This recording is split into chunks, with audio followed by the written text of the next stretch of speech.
হ্যাঁ আমি এটা জানি উঠার পরে বলতেছে আমার বুকে ব্যথা করতেছে, আবার ঘুরে ঘুরে গেছে বুঝুন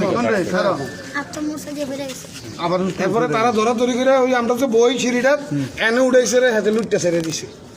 এরপরে বলে এনে অটো দিয়ে ধরাধরি করে মহিলারা সাক্ষী এটা।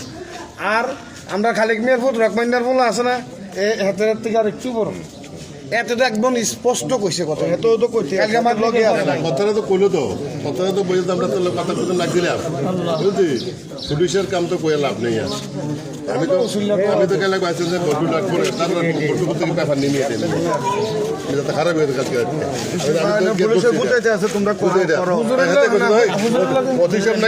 প্রতিশোধ নাকি রাত 2-3টার সময় করছে মামলা চাই নাই, প্রতিশোধ রিপোর্টটা কালেকশন করছে, এটা আমার ঘোষণা করছে প্রতিশোধ চাইছে মামলা নিত, মামলা কেন হইলো সরকার এটা লোক খিতা লাগলো মাঝে দিয়ে লোক জুনিয়ার 3 জাল কাটবো 302 ধারা মামলা।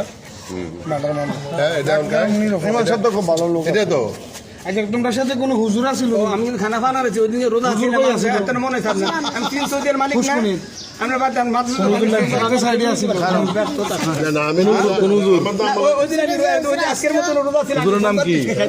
আমি ইয়াতে কাশিম হুজুর। আলহামদুলিল্লাহ মানে বড় হুজুর না?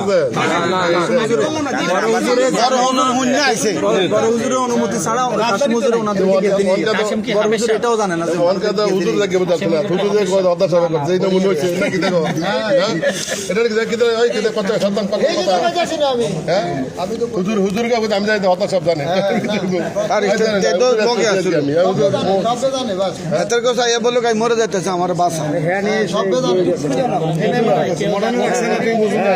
এরপরে যে আর খান এমনি অবস্থাটা সমস্যা দেখা দিচ্ছে। বিশাল সময় থেকে সেটাই